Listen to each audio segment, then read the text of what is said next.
Welcome, everybody, to the Business Spotlight, the podcast where we shine a light on the incredible entrepreneurs and business owners in our community. I'm your host, Craig Whipperman with City ActionCoach, and today we're excited to introduce you to someone who is blazing a trail in the field of employee benefits here in Nashville. Our guest today is William Brown, founder of the Benefits Group. We'll dive into Will's entrepreneurial journey, explore the challenges he's faced, and the successes he has celebrated. Whether you're a fellow entrepreneur, an aspiring business owner, or someone simply who loves to support local businesses, this conversation is sure to inspire and inform. So without further ado, we'll welcome William Brown to the podcast. William, how you doing today? Man, I woke up this morning. That was a good start. Thank you for asking. Yes, well, uh, uh, yeah, the waking up is always a good thing, especially when you're in the world of benefits, I guess, right? Oh yeah. And it also is reflective of an attitude that I try to keep. If you'll find what you're looking for. So if you look for the negative, you'll find it. If you Yeah. if you if you look for the positive or things to be happy or grateful for, you'll find it. Yeah, So I I try heard to a live in a quote. state of gratefulness. Yes, well, I heard a friend of mine. He had a quote this morning. Life is a grindstone. Life is a grind, right? You can either be grinded by the grindstone, or you can either be polished by the grindstone, and it's your choice, And there's a lot of truth to that. That's right. I like it. Yeah. So, give us a little history of the benefits group. Actually, I know you worked for Deloitte and Touche at one time, and I think you were doing audit, and then somehow tripped into benefits. Is that right? Yeah, I'll give you the abridged version. Nobody grows up to be in insurance, I don't think. Um, but I didn't either. I started in public accounting with Deloitte. I get sit for the CPA. I worked that a couple of years, realized I don't like 90 hours a week. So I go into an assistant controller role, realize I don't like month-end close.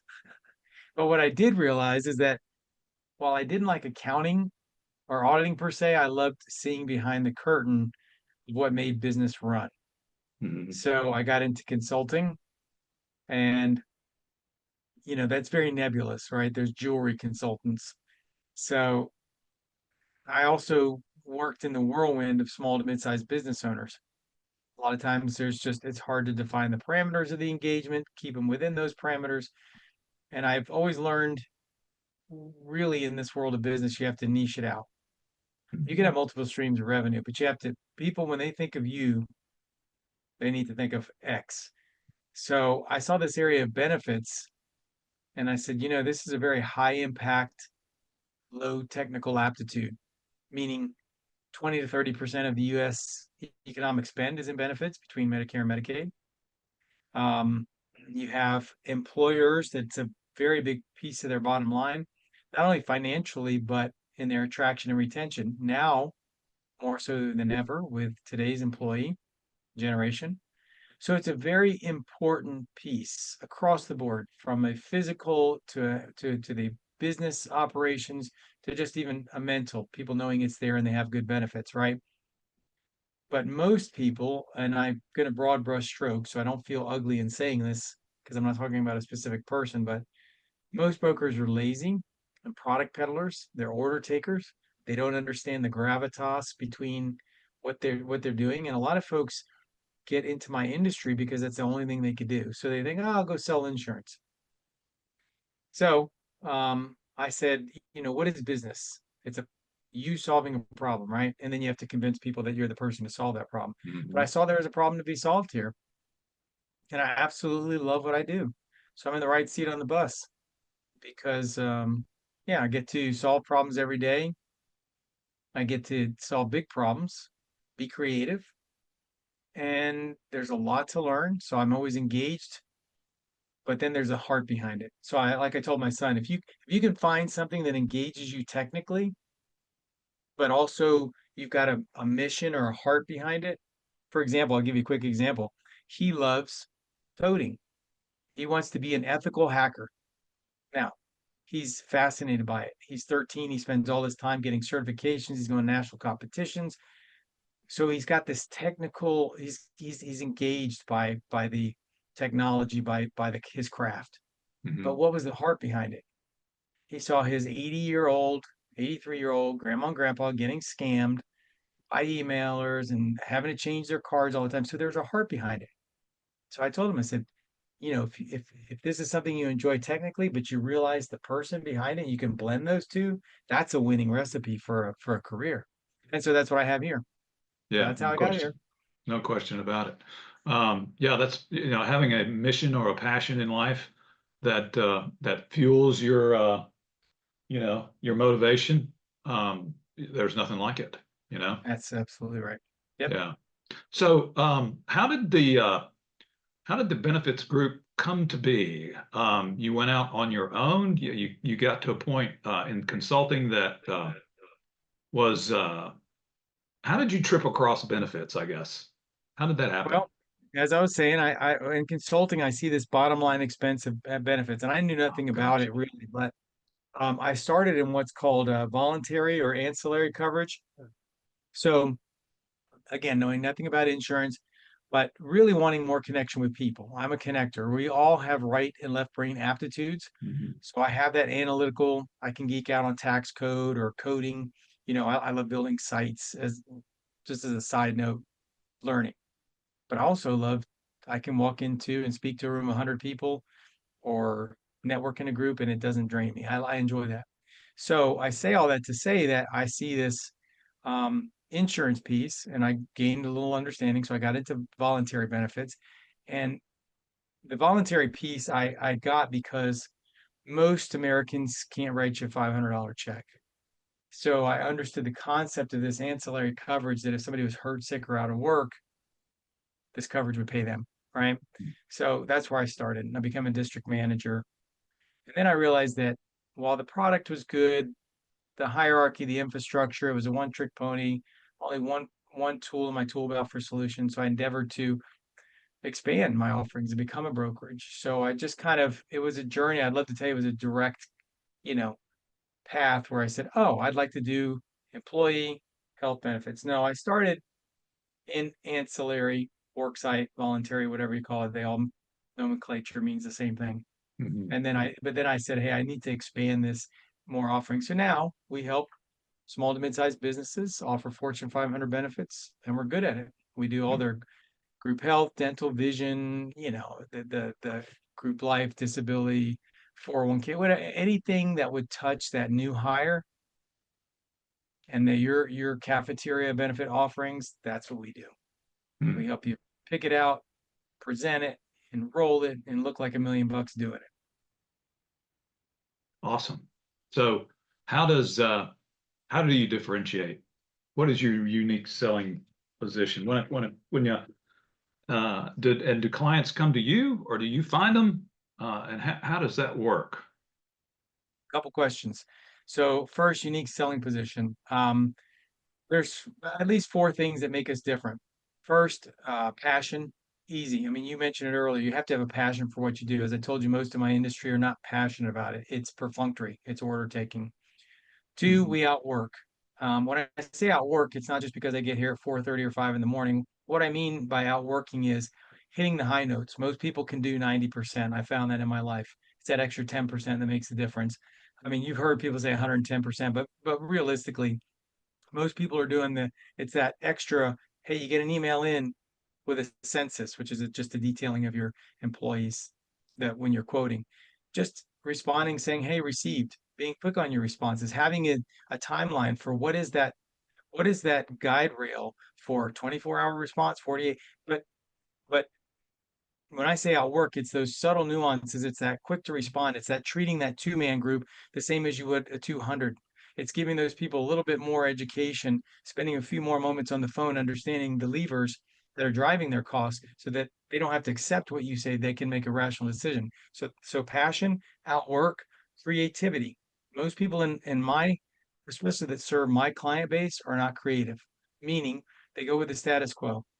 They go with the prepackaged, what's called a fully insured product, shelf product. Anybody can quote, whether you're a huge organization, a huge insurance brokerage house that's been around for 100 years, or a small boutique.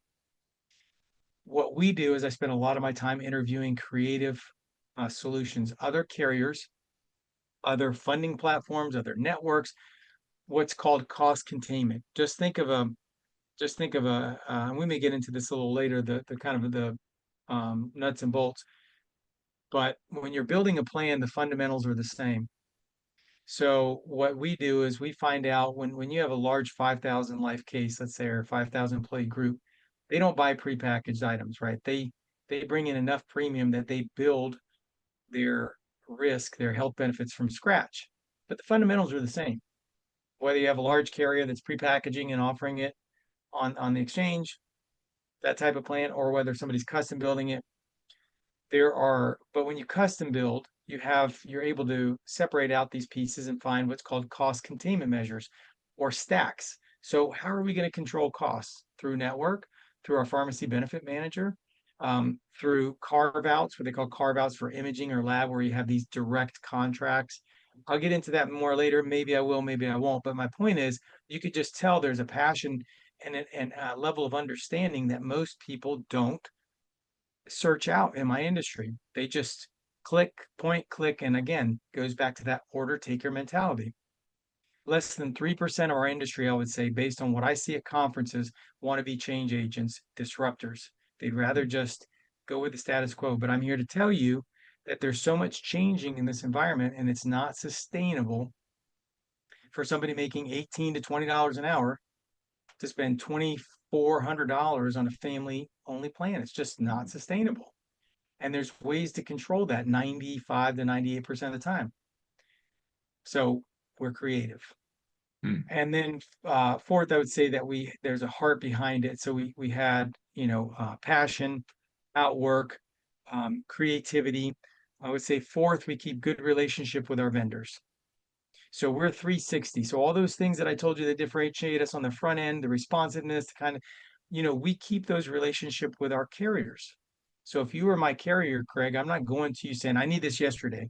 Or if you've given me several quotes, I am responsive enough, my team is responsive enough to know that you've got metrics, you've got things you want to know about. So I don't just have you give me a quote for a prospect and then not tell you what happens. I'll say, hey, this is where we're at. So I'm always treating you with respect. I'm not a needy broker. I don't say, hey, I need this yesterday. But guess what that does? When I do need something, if I need help with underwriting, if I've treated you, if I spread joy, I put little smiley faces in my email, those make a difference. So if I need something, when I do have to call in a favor, you're there for me. And who does that help out ultimately? Our clients. So I keep good relationship with you, with our vendors, so that it filters down to our clients. And then the last part is just the human element. We care. We're not just passionate about the industry, we care about the people. There's a heart behind what we do. Everybody on our team has that same heart. We have a good culture here. We pick up the phone. We don't send you to 800 numbers. We understand that there's a mom taking her newborn to the pediatrician. And in our little sphere of influence, if we don't get a number right or a card out, or we didn't get them signed up, that makes a big impact. That's why I communicate to my team all the time. This isn't just a card. This isn't just a number that you flipped or a date of birth. This represents somebody going in for surgery at one of the most stressful times in their lives, and we got something wrong. So we care. Now, I'm not saying we're above making mistakes. They periodically happen, but the heart behind and the mission and the focus is on understanding we don't make mistakes, and here's why. It's not just a have to, it's we get to, because we're loving on people through benefits. So Right. those are our different, I would say.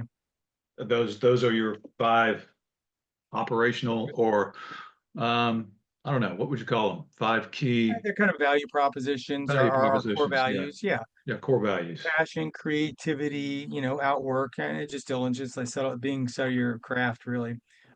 Good vendor relations, and the heart. There's a heart behind what we do. Yeah. Understanding people. Yeah. I mean, and a lot of companies don't understand the need to have good vendor management, I mean, and you're keeping them involved so that they are aware, and they come along with your service to your end client, and then they can see firsthand, you know.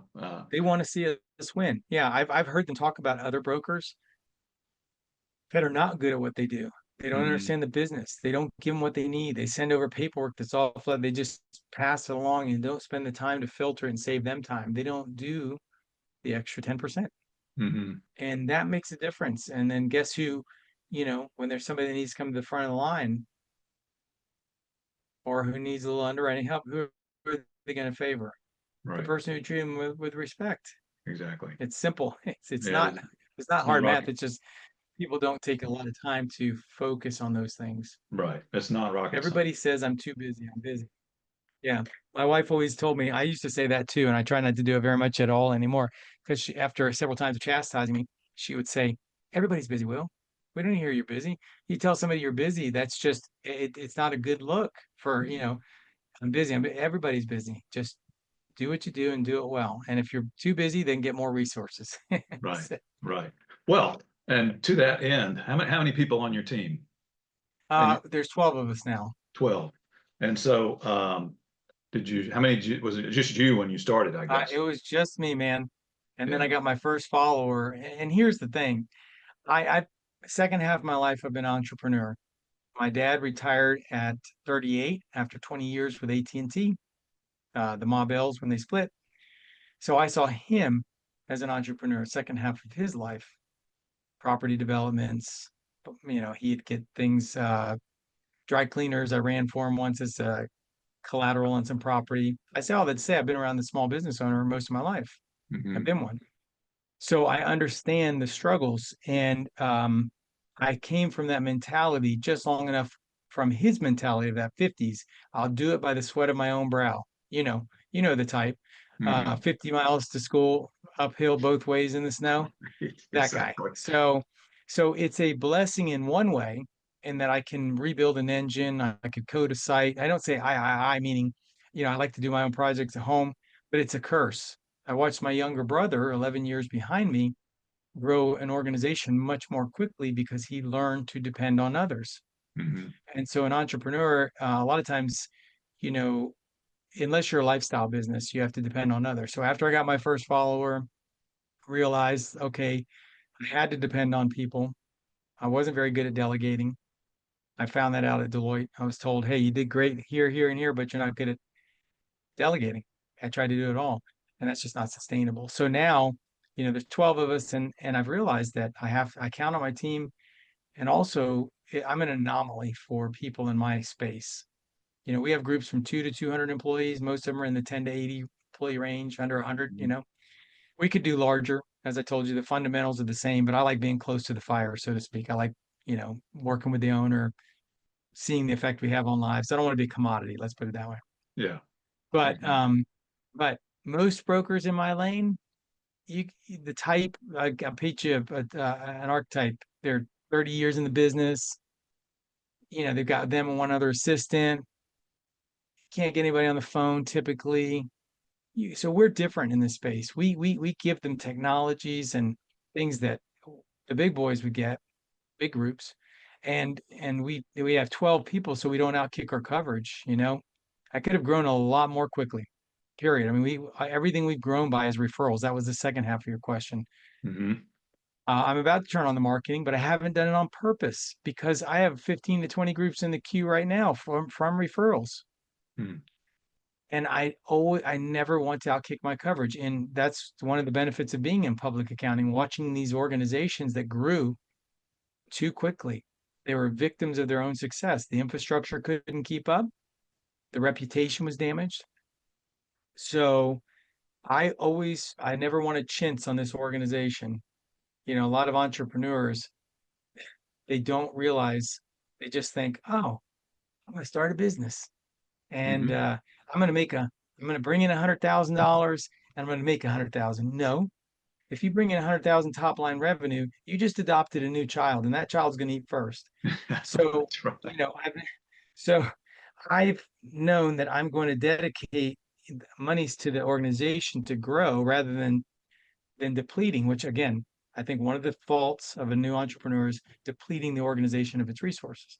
Mhm. So I spend on things that most people may not spend on, but it's I'm growing an organization, growing its people so that we can serve better. And then ultimately that pays off in the long run. It's a long-term play. And so we have enough bandwidth and capacity to give people the service they deserve and respond quickly. Right. And so 12 people and, you know, how long, well, how challenging was it to find the right people to fit into what it is you have established across those kind of 5 value propositions? Um, well, I had great luck with some that were referrals for their personal groups. My wife's a lot of my referrals actually came from my wife's Facebook groups. So if you have a Facebook group of people that are aligned with you as far as, how you think, your morals, ethics, a lot of times there's groups that reflect that, or even common interests. Sometimes it's great to have a referral through those groups because there's a sense of familiarity Mhm. early on. So, but then there have been challenges. I have one position with a broker position that I've tried to replace me. So the support positions weren't as hard. Although I've been through those folks, don't get me wrong, but it's a little bit easier. And they usually uh kind of weed themselves out earlier on with a support role, and we figure it out. But that's solid. So then my next big hire was going to be somebody to replicate myself, right? I Mhm. didn't want to be the only secret sauce maker. I had a great support team. So I tried twice to find that, and I made two big mistakes. And by the way, I have a support team. You always have to have mentors of some way, and I've got great kind of peer advisory board called C12, and and also looking to your team. So the first one that I made a mistake, that was a bad hire, was I didn't consult the team. Right, I made it in a vacuum. I wasn't used to asking. Remember, I would just say I'd hire. I didn't say to the team, "Hey, tell me what you think of this person." Second mistake, so on the second hire that didn't work out, I didn't have clearly defined the role. I don't know that I understood. So what I did is for the broker, I overwhelmed them on day one. I mean, it was organized, don't get me wrong. I had all the job descriptions, this, that, and the cat in the hat. But I overwhelmed them on day one proverbial, Mhm. with all this they had to do. So rather than giving it to them bite size, knowing what they needed to know at the time they needed to know it. So on my third hire, which is now I think a successful hire that he's been with me, I asked the team first, got their interview, them to interview him, feedback, pros and cons. And then when he came on board, I let him know, like, this is what you have to worry about. This is your main goal. And oh, by the way, there's technologies and things that we do and process to support, and I'll help you along the way. But I made it very easily to assimilate rather than overwhelming. So yeah, I think, as we're entrepreneurs, man. We learn, we fail, we get back up again. We're hard headed typically. That's why we're doing this. Yeah, And but right. you can't be so hard headed that you don't, because you can't see your own label from inside the jar, right? So Right. you have to really count on other people to do that. And I think I'm cured of that now. I Yeah. lean on my team. Yeah, that's fantastic. Um, yeah, so it sounds like you've developed a great culture there, and then fitting the right people into it. And what do they say? Hire slow, fire fast, right? Yes. Um, Yeah. and it's unfortunate that anybody has to go through that, but it's tough times. I think it's probably still tough times to finding Very people tough. and finding the right people. Um, so tell me, what are your big vision goals uh, for your company here? Well, there's three strategic kind of projects I'm working on now. First one I already alluded to. It's really just about targeted marketing now. So um, everything's been referrals. There's a lot of people who could use our help. Don't want to outkick our coverage, but I said I want to market. Let's just keep it simple. Number one, market to more people. Okay. Mhm. I want to outbound marketing, and that's targeted. It's more specific than just that. But let's start with that's goal number one. But to support that, I needed one or two other things. Basically, I needed automation. So I've been spending money on automating. we already were pretty automated. I lean heavily on technology for the client, for intake, our forms, the way things are integrated. I mean, for a smaller firm, like when you take an intake form, it feeds in to our project management system. If you're a client and you need a card, welcome to call us. You can go to the Mhm. site and click a thing, feeds in, somebody gets notified, you get your card. I mean, people operate differently than they did 20 years ago, especially post COVID. Mhm. Now, I didn't do that so that we could remove the human touch. As I explained to my team, we want to automate the replicatable or the repeatable so that we have more time for the human touch, the claims, the things that are important, and also for details. Automation can help so you don't miss the details. So even in enrollment, we set up a lot of what's called EDI feeds so that your enrollments are sent right to the carriers.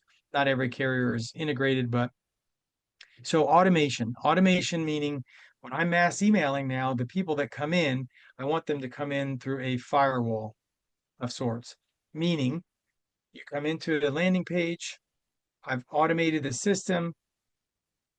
I've got videos recorded that walk them through the process. I had professional videos done where what's a deductible? This is, so they feel like it's an interactive. It takes them 7 to 10 minutes. They can upload their information, get a quote. That goes into our team. Then when they get the quote back, then they can qualify themselves because with benefits, it's not an impromptu thing. Like any sales situation, buying situation, it's either going to be money, time, need, right? I have to convince them of all three. So maybe the money's not there. Maybe the quotes come back and it was more than they thought. Maybe the timing's not right. Hey, I want to do this, but it's June. I'm going to wait till the end of the year or till I get my next tires. A third, the need. Do I really need benefits? It sounds like a lot of time, energy, and effort. Maybe I can just go through, uh, doing what I'm doing right now and circle back next year. So this firewall of sorts allows them to filter themselves. Now, when they see the quotes and the numbers and they want to talk more, then what?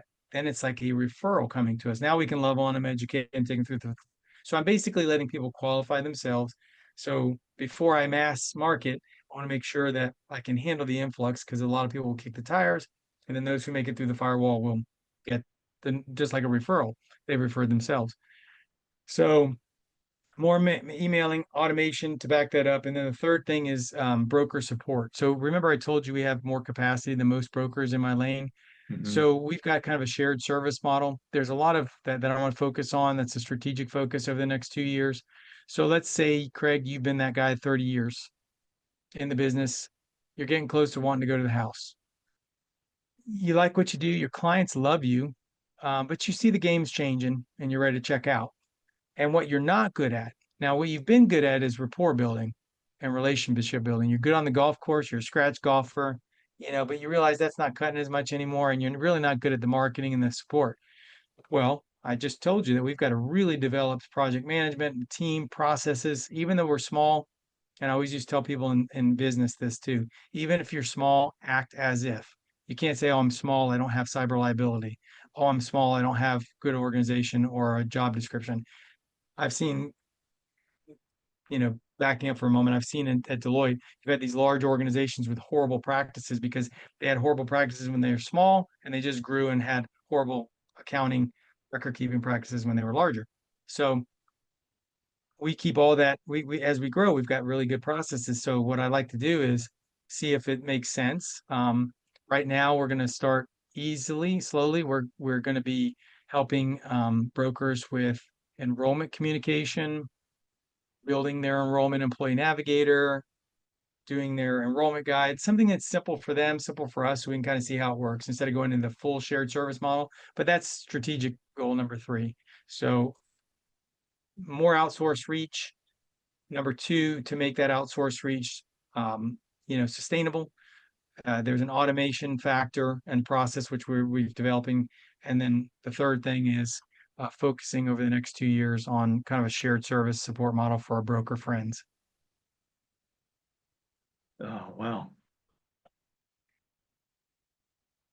And so that's like would you say that's more than a 1 year vision? That's Yeah. at least a 3 to 5, maybe? Is Um, well, that long? with the marketing that's starting now because I've got people working on the automation as we speak.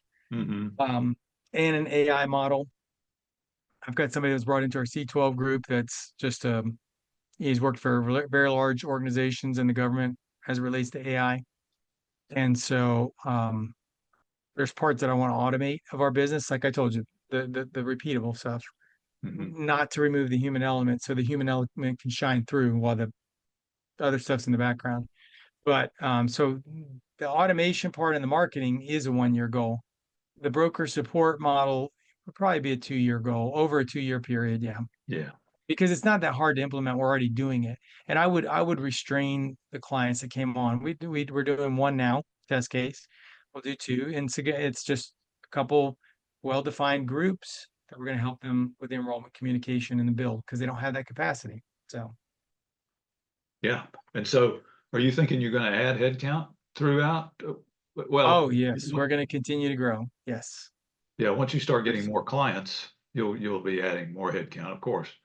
But you'll have maybe well, right now you're growing by referrals and you're expecting to start growing by this email marketing campaign, I guess, right? And then Absolutely. you'll fold some hiring into that. Absolutely. Yep. Yeah. And have to keep, I want to stay ahead of it. Usually, Craig, what I've done, what I've noticed, whether by design, I don't think I have overtly stated it until the last year. I recognized it when looking over, but I seem to have a spending year and then a recoup year. So 2022 was a spending year. 2023 had much better margins. 2024 is a spending year. I budgeted more for conferences. So because this is nothing that's a pitch, right? It's funny because selling has a bad connotation, negative connotation, because of so many people are transactional salespeople, and they're smarmy at times, and so that's what selling is seen as. And you'll have attorneys say, "Well, I don't sell. I'm not a salesman." Well, yes, you are. Everything's sold because if somebody's not buying your time, then you're just a guy with a degree on the wall. Period. So you have to get somebody to buy your time, whether you're an attorney, whether you're selling product or service. So I say all that to say that I forgot where I was answering the question. My mind just went blank. We were talking about growing. Mm-hmm. Remind me, roll back the tape. Golly, I lost my thought. Um, oh, we were talking about the time frame for growth, and then you had Yeah, about said adding, probably about adding new people, I'm guessing, maybe folding in so. new people. Yeah. Um, and I don't remember, I was going with the train of thought and then I got stuck on the sales thing because that always bothers me when people say that. Yeah. But effectively, as far as growing, it'll come to me in a moment. But you were Yeah. asking if I was going to fold in more people. Yeah. Absolutely. We're going to grow ahead. I was talking about spending this year. Oh, Right. conferences. That's what it was. Conferences. Okay. So as part of being a spending year, what I was saying is that benefits and what I do is not sold necessarily transactionally, meaning if you don't, I could come and tell you we're the best brokerage in the world for your employee benefits, but if it's not the timing, it's not something that you buy on an impulse buy, right? So what I found for us that's most important is going to be just social proofing, commenting with little short vignettes on things, hot topics people are talking about, becoming the subject matter expert in the front of the room, attractive selling, right? Mm-hmm. So as part of that plan, it was to do more conferences, be out, have more booths. That can be very expensive endeavor, the Mm-hmm. conference tickets plus your team, plus we have the whole setup with the exhibit and all that stuff, all the swag that people want, or the promotional items, whatever you want to call it. So, but um, sometimes people ask after whether it's interested third parties like a family or whatever. Well, did it pay off? It's hard to always to quantify. There may be leads that you get from a conference, but I never look at it like that. I don't come out and say, "Oh, I got this. This is a sale. This is a sale." I look at it as when I hear people walk by and go, "Oh, the benefits group. I've heard of you." That's social proof. That's a brand recognition. So that remember how I started the conversation about niching it out. When people think of X, they think of you. When Mm-hmm. people think of benefits, I want them to think of us. Mm-hmm. They're not everybody's going to be our client, but when those that are, either through a conference, seeing something that you commented on, or just seeing your name or the wrapped car or whatever, that's social proofing. And so that's what I spend a lot of money on. It's not a transactional spend. Yeah. Yeah. So, related to your sales comment earlier, we talk about educating people to buy. You're kind of doing that, right? You're educating them on what the Absolutely. options are, and then being there to support them to make a decision. And that's Absolutely. Yeah. you know, that- I don't ever want to come across that I need to pitch them because we don't. right. I don't want to, there's a lot of folks in our industry that have moral standards or ethical standards that are less than mine. I've seen them and how they try to take clients from others. If you're happy with your broker, my goal is not to take you. If that broker is doing his or her job, good on you. I mean, I have a roof over my head. I have joy in my heart. My kids are healthy. My wife still laughs at my jokes. I am not out here to get a bunch of stuff. I don't want to get to the end of this journey and have a bunch of stuff and what zip code. That's all emptiness, period. Mm-hmm. I love what I do. And if I can educate you as the business owner, you're going to make your decision early on. Even if I've had people that I know aren't going to switch to me, but they ask me questions. And I said, let me look at your plan. I'll give them feedback even though I know I'm not going to get their business, because if I treat you as a metric, meaning I treat you differently based on what I can get out of you, meaning I don't want to help Craig. I don't want to spend time with him because he's not even going with me. And you could sense that debases my character, who I am. I'm not Mm-hmm. willing to trade it. That's why we treat the small group the same as the larger group. I've had people give feedback and say, well, Will, that's really not efficient. Maybe not, but that's the heart of who we are. I'm not changing it Yeah. because I cannot treat you as a metric, meaning the outcome and the way I deal with you is different based on what I can get from you. So I educate. I do absolutely love educating. And if the outcome is that you trust us enough to let us help you with your work family, then hey, we've done the right thing. And if not, we'll be here when you're ready. Yeah. Yeah. Would you consider the benefits group to be somewhat of like a boutique type of employee benefits provider? Is that a decent, good Yeah, description? I've heard that term thrown around. Let's contextualize that. When you say boutique, what comes to mind? What makes something boutique Uh, to it you? it um, it handles a widespread uh, you know uh, range of clientele, but kind of customized to their needs. Then That's kind of absolutely. Then yes. Yes, if yeah, we're the bespoke version of benefits, absolutely. yeah. We handle a wide range, no specific industry. We customize each one, hence the creativity. We can do all the benefits, have almost every piece that a large house would have, but we give it with a high touch, personalized education. We become consultative to where you're going to ask us for referrals to other people in different industries or different areas of your business. Do you know who is a good accountant? Who do you trust for HR? And they're going to trust our response based on, yes, that earned credibility. So, Hmm. yes, in that regard, if that's how you define boutique, definitely. Yeah. And would you define boutique differently? Or No, I've heard it. I just never, to be honest oh, with you, no, that wasn't a trick question. I just had okay. never stopped and thought through it. I mean, it would have taken me the 2 minutes we spent here, but Yeah. I've heard boutique. I've been like, yeah, we're a boutique agency. And I said, let me ask someone else because now I have you on here. I could pick your brain for a moment. Like, what does boutique mean to you? And I like the way you stated it. And I'm like, yes. So now if somebody asks me what's boutique, I can actually use your answer. So Yeah. there, Cool. I was Well, just efficient. I'm glad I could be of service. Absolutely. Yes. You'll see it pop up on my website tomorrow, big red Yeah. letters flashing Nashville's boutique agency. Perfect. Yeah, that's perfect. And then back to something you said earlier too about wanting to keep the human touch in your Yes. systems, right? We talk about 80% systematize and 20% humanize the systems in your business. And that's probably about the right balance, you know? Um, you align with the way we think, I guess, is what Yeah. I'm saying. And it makes Yeah. sense to do it that way. I mean, case in point, I mean, you call somebody looking for help and you get bounced around from, recorded message to recorded message, and you press the pound key and and the zero key, and you can still not get anybody.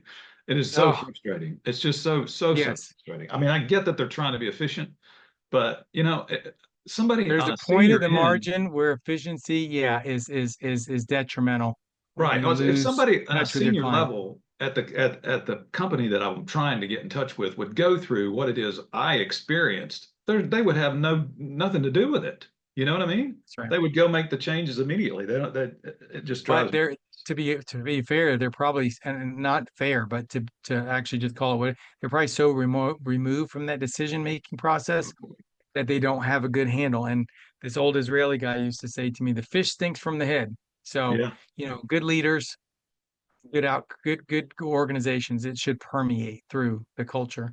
Yeah. Um, so yeah. Exactly.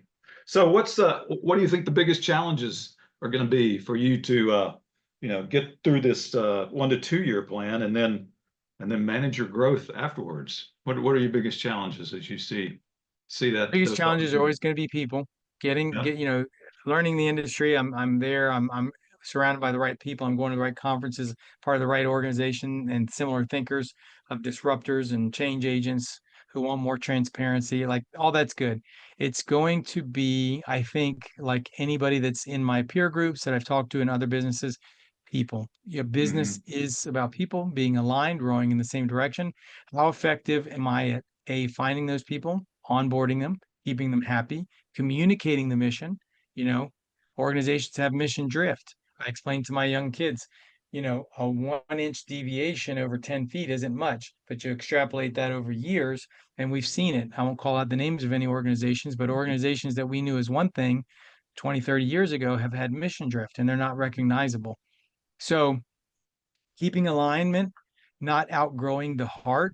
I think we're a long way off. I don't think we'll ever get too big for that, but you never know. You have to make sure that whoever you bring on, you don't get so large that you outgrow the thing that people liked about you in the first place. I see Hmm. these organizations grow. They're personable, they're approachable, everything that the tenor and tone of their organization people love, it attracts them to them. And somewhere along the way, again, mission drift, get so big that they become so efficient that they lose touch, but they lose that magic. And I just don't, that's what I would protect, is the magic. And that is people. The Yeah. magic is in the people. And have I effectively communicated as a leader what our mission is and who we help? And let me tell you something. I'll give you just an example. The reason it's easy for me to do that is because I can't sell, quote unquote, anything unless I'm passionate about it. I could not pitch you an item unless I believe in it. I believe in wholeheartedly what we do. And I'm going to tell you, when I bring it on somebody, I can not only communicate to them what we do and why it's important, but if you connect with people through stories, and if I've hired right, they get it. And I'll give you an example. We see stories in this area of benefits. We see the human drama unfold. I'll give you 3 quick examples. One, we saw a lady, and this is sad, not to be a downer, but I'm just going to show you. We have the high notes of somebody getting married and adding a spouse, right? But we saw this lady who added a baby, and then 3 weeks later, we get in our system a termination of that child from the plan because the child didn't make it, passed away. We have a guy that I met that was a maintenance worker at a company for 20 years, and they had poor benefits. Your benefits tell a story whether you like it or not. They tell a story of how you care about those people. So they just checked the box, gave a high deductible plan. He couldn't afford it because 5,000, 7,500 might as well be a million to somebody making $15 an hour. And he had a hernia. And you know what he's going to do? Only thing he could do. He couldn't afford to get surgery on it because it was elective. He was going to wait till it became an emergency situation and they had to treat him. And then another story is a young man who changed plans. There's something called formulary, which is a list of drugs and how that company treats them. So we changed from one formulary to another. A lot of brokers miss this piece. When you're changing plans, if you got people on expensive drugs, the way one plan handled it versus another plan may be vastly different, and typically is, especially when it comes to specialty drugs. So this young man was on a drug that was life-saving. It was a blood related issue that he had. If he didn't have his medication, he died, period. And it was thousands of dollars, and he was running out of script. So I actually had to get on the phone, and I was working with him, researching. I finally found I can't change the carriers. We tried to petition the carrier to add this drug, but I found a foundation that would help. It was a foundation set up for blood disorders that would help get his medication. But those are the stories that's what makes benefits human. It's not just what's your deductible, what's your coinsurance. It's those human stories that actually tie you into, and that's what I communicate to the team. Don't ever take this, you have a new mom taking her kid to a pediatrician appointment. Let's get it right. There's a human behind that card. So that's the biggest focus, and I would say not the biggest struggle, but the biggest issue that we need to make sure we keep hold of is as we grow, keeping that heartbeat. Yeah. So I get it now. well, that's awesome. If I'm sure you wouldn't have said it if it less you mean it, that's awesome because Yeah. that's what I see every day. There's the human element. There's people that have come up to me and said, Will, thank you so much because we saved them money. They could have never gotten on the old plan. It was too expensive. My job is to take that top line number. So there's a top line, employee only, employee spouse, employee children, family rate, right? The tiered rate that you would pay if you worked at corporate, you know what I mean, right? Or in an organization. This number keeps going up. And so what happens? We make a choice. We force a choice on the businesses. Either pay more, raise the deductible so it's cheaper benefits but lower cost, or push more onto your employees. And so our job is to be so good at what we do and so creative that we get that top line number down. So we give them a lot more options. Shoot, if they were paying what they were paying before, they might cover almost 100%. Or they split the difference with the employee and the employee goes way down. So either way, our goal is to get that top line number down so that they can make choices like how much is the company going to keep and win, Mhm. how much we're going to pass along that winning to the employee. But my point was, there was a company down in Florida, and the lady was like, "We never got on the plan. We could not afford insurance." You know what it's like for 50-some-year-old, anybody really, but just say an older person that's going to not to be able to afford insurance, and they're just waiting till they get to Medicare. What kind of stress that must, they're flying blind. But we haven't given them much of a choice, and there's many reasons that we won't have time here to go on what's broken. It's not just the carriers or the hospital systems or the brokers in my industry. It's also the onus is on us, the users of it, to understand healthcare consumerism and all that entails. But she came up and said, "Thank you so much because now I can get on the insurance." Why? Because it was affordable, it was reasonably priced, because we did our job. So, like I told you in the beginning, I wasn't kidding when I said this is one of to me, the way I view it, and that's the way I should view it, because this is what I do. This is one of the most important industries, jobs in America, and there's books been written on it. But my industry doesn't see it that way. They just see Yeah. it as, yeah, I sell insurance. Yeah. Wrong answer. Right. Right. Interesting. Do you feel responsible for the employees and their health? Do you feel that you have, oh, well, that's kind of a big word, Yeah, but I mean, I sense that if I were in that spot, I'd do everything I can. that's what we're doing. And the way we do it, I don't say I'm responsible for their health because I can't see that Yeah. much, Right. Right. but I'm Right. responsible for educating them. I Exactly. love to tell people what I've found out. I love it. And you can tell by talking to me. I love talking about it, and I'll tell you everything I know I've learned. And Mhm. that's where here's the thing. Everybody wants to save money. So what I start out, like, say you're a business owner, you're talking to me, "Hey, Will, I really want to save money, my people." But I will tell you there's a disconnect. I always ask them, what's your appetite for change? They want to save money, but how creative do they want to get? Do they want to spend a few more minutes in making decision? Do they want to call a concierge line for what's called care navigation, which you have all these options. You want to try kind of a network that maybe takes a little more explanation to the person up front, these reference-based or value-based pricing networks that are lower cost, because network fees are about 15% of the premium. There's so many costs imputed in that premium, and you got to understand where the money's going. So I can't tell them everything, but I can tell them what their part is. So, you know, just know if you're listening to this, if you want to save money and change as a business owner, I would say first, understand what is your appetite for change. I want to change, but I don't want to do anything for that change, right? Well, that's not going to work. And then secondly, I would say to the small business owner, if you're talking to your broker or to someone like me and you're frustrated, then there's a lot of you out there who are wonderful. And there's a small percentage, though, that don't give it the merit that it deserves. So, I show up to your shop, Craig. You really want to change. You're just so busy, right? You're just too busy though. You can't get me what I need. You don't want it. You're not plugged in when we have just some online meetings. Not a lot of time, but enough. We really take care of most everything because we know the world when you live in. We're good at it. I even type up, we have template emails so that when you're communicating to your team, you can edit it, scrap it, but I don't say, hey, Craig, communicate this change to your team. Here's a template, personalize it, but I just want to save you some time. I get it. I'm a Hmm. small business owner too, right? But you'll have a lot of business owners that just think, I'm just going to check the box, and then they don't understand what's going on. And then after implementation, like, wait, I didn't know about this. What about that? And that's frustrating because it's like, hey, you're offering an employee benefit plan. It's a health and welfare plan. There's oversight by ERISA, DOL, IRS, HIPAA, um, ACA, Affordable Care Act, FMLA, ADA, Americans with Disabilities. I mean, you name it. There's all kind of government oversight at some point or another. And while we take care of all that, we make sure you're protected. I would just say to the small business owner, give it the time and effort it deserves, which is just checking in a couple times during the process. So yeah, Right. that's Well, where I care. So yeah, exactly. And it's when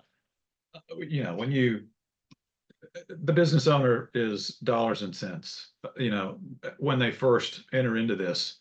But then, there's the emotional side of it too, as you touch on with some of the stories you shared, some of the sad stories, and you bring yeah, business owners into that perspective and you can help them because, hey, look, great companies are built on by, great systems being run by great people, and you can't find great people unless you take care of them, right? And if you're not going to take care of them, you're not going to have great people. And no. so, there's an angle, right, to for your offering from that perspective, I think. But Well, it's I would say to that point, to not everybody's our customer. We'll help anybody, but here's the thing. Like, I'll give you an example to leverage on what you just said. So, in any sales situation, there's a problem to be solved. You have to know there's a problem, and then B, I have to convince you I'm the person to solve that problem. Well, if you don't even recognize that there's a problem, then we're behind the eight ball. And I'll give you an example.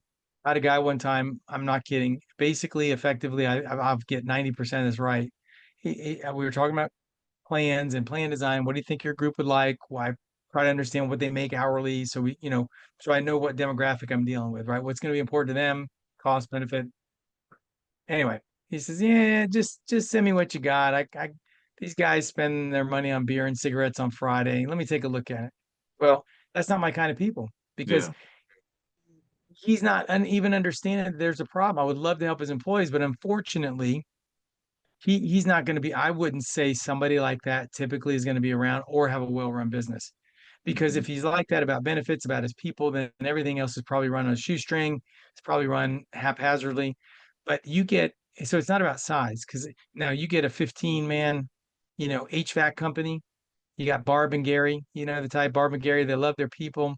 The hmm, employees want to work for Barb and Gary. They love the culture, but there's no benefit package like at some of the yeah, larger firms, but they want to keep the culture. Barb makes, brownies on Friday, but that's not cutting it. Well, those people that come and say, hey, we can't afford a ton, but we want to do something for our people. They're like our work family. We care about them. Will you help us? Oh yeah, we go to the ends of the earth for those folks because that's where they're calling in for help. They're waving the flag. You found the right people to come alongside you. And yeah, we'll educate, help because they have the right heart posture and mindset to match with ours. And so, that way we can make music together. But if to your point, if you have somebody that's just like doesn't realize what good people are, they just think that I'll hire someone else, then they just don't get it. And they're yeah, not going to be in business that long. I'm sorry, or they're not going to be successful at it. I've seen too much to make that statement boldly. right, right. Yeah. Well, it's been, gosh, a great, what we've been on here. Oh my gosh, we've been doing this at least 45 minutes or so. But Doesn't it's feel been, like it, but that's because I'm talking about what I love. I'm telling you, man, it's a great conversation. And I feel a lot more educated especially in your little boutique niche that you have created for yourself, which is really, really cool. Perfect. Thank you. But I really appreciate you spending time with us and offering this nugget to our listeners. And wish you the best Well, of thank luck. you for bringing it to the forefront. Hey, Yeah, I appreciate the platform to let people know about what's important, yeah, because you're looking out for the business owners. That's good, man. yeah. Awesome. Well, thanks again, man. We'll stay in touch. Okay. Absolutely. See ya.